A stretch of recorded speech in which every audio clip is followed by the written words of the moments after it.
Welcome to Hull Estate and Succession Planning, a series of podcasts hosted by Ian Hull and Suzana Popovic-Montag. These podcasts will provide information and insights into estate planning in Canada from the offices of Hull & Hull in Toronto. Hi, and welcome to Hull Estate and Succession Planning. You're listening to episode 141 of our podcast on Tuesday, December the 2nd, 2008. Hello everyone, I'm very thrilled to be here with our special guest today. We've got Rodney Hull of Hull & Hull LLP. Hello Rodney. Hi. Welcome and thank you very much for joining us today. Thank you for having me. Before we get into our actual discussion with Rodney, what I thought I would do is just to remind our listeners to feel free to please send us any comments or concerns they may have to hullandhull@gmail.com, or feel free to visit our blog at estatelaw.hullandhull.com. So Rodney, once again, thank you for joining us here today. We think it's a very special opportunity to have you here, an icon of the litigation profession, and I'm very glad that you could be here. As you know, today we're mourning the sad loss of the passing of Ted Rogers, who was an icon in and of himself here in Canada. Yes, Ted was a friend of mine for many years. He was my brother's best friend, Is that right? think. And over the years, while I wasn't close to Ted, I got to know him very well. And I saw what he did, and I admired what he did. Well, he certainly is the pinnacle of success, I would say, in our little world anyways. As I think it's generally understood that he was the second wealthiest man in Canada. It's quite an accomplishment. That's a great achievement because he started with very little. Mm-hmm. He started with something, but a lot more than most of us started with, but he started with virtually nothing as far as compared to what he has now, yes. what he died with. And I thought, Rodney, what that might sort of lead us into an interesting discussion. Now, we've got sort of the financial pinnacle of success having just passed away. We've got you, the litigation pinnacle of success, I would say, to those who don't know Rodney that well. And I thought on our last podcast, Dean and I were discussing a little bit about the whole concept of the family conference, and the family conference, we call it the solution, the meeting by which sometimes people can try to resolve disputes other than litigating them. And so I just wanted to see if you could provide us with some of your thoughts or your comments on what your view is of the family conference and its usefulness in litigation. Well, when I graduated from law school, the family conference was virtually an unknown concept. I bet.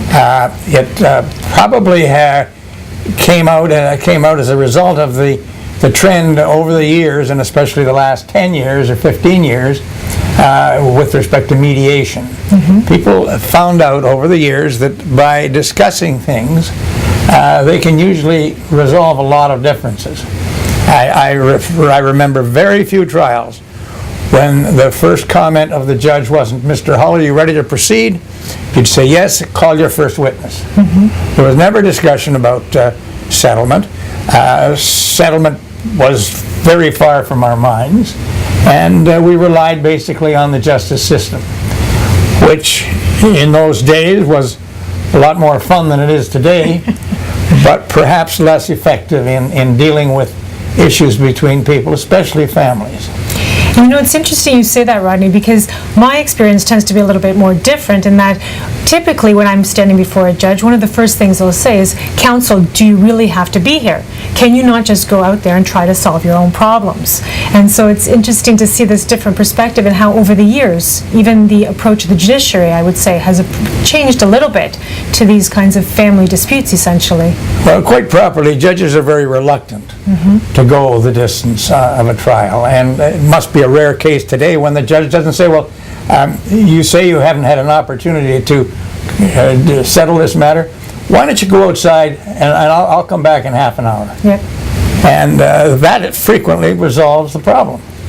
And now if we take the next step from, the ADR idea or the mediation idea to the family conference solution, and Ian and I sort of describe it as the difference between the direct and the indirect planning mechanisms for estate planning. Like we call the direct approach, where you're actually sitting with family members, looking them in the eyes and having these conversations, telling them what essentially you want to do with your estate, as opposed to the more indirect way that maybe most of us grew up with the document just sort of speaking for itself after someone has passed away.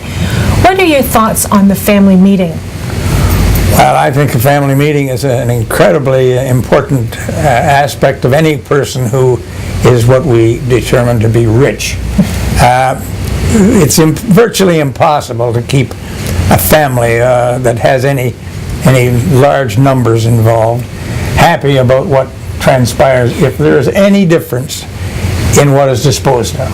No, that's true. And I think probably the most important thing is to be able to sit down with people and be very frank with them and tell them what you have in mind and why you're doing it, why you think that this person should be in charge of the business, this person should perhaps continue his academic career, which appears to be never ending, and all the other things that you deal with. You're a great athlete. I don't expect you to achieve the immense amount of money that we have accumulated over the years, because I've been fortunate enough to turn the money to turn the asset into a very large amount of money. And so you stay on. You stay on as a professor at the university. You stay on as a teacher. Stay on as a mechanic.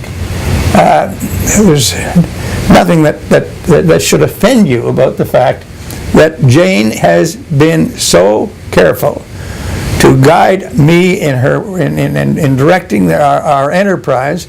I think she is the one that should be in charge of the business, and I think we can trust her to go along with the guidelines I provided as to providing for you. I would assume that as a result of her position as a chief executive officer of the organization, that she would be the best paid person and would make more money than the rest of you. Maybe even the rest of you put together. But that's the way I want it, and that's the only way I can see our business prospering on a continuing basis after I die. Now, I'm not the last word, but I'm getting to be the last word, and it seems to me that this is the way I want it, and this is the way I'm providing for it. And if you want to go out in the halls and have a scrap now, the better than after I die. That's so true, Rodney.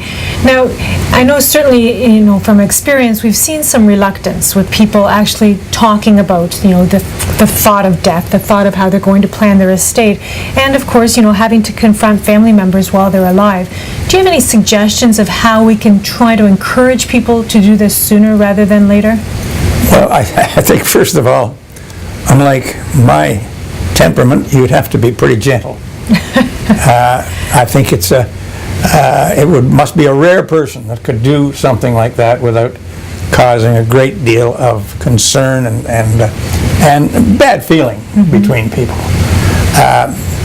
It's just human nature, and I think it's an incredibly important aspect of any estate plan or any succession plan that people know where they're going after the directing influence is no longer there. Oh, I think those are words to live by, Rodney. Thank you very much for joining us today. We're very, very pleased to have had you. Thank you for having me.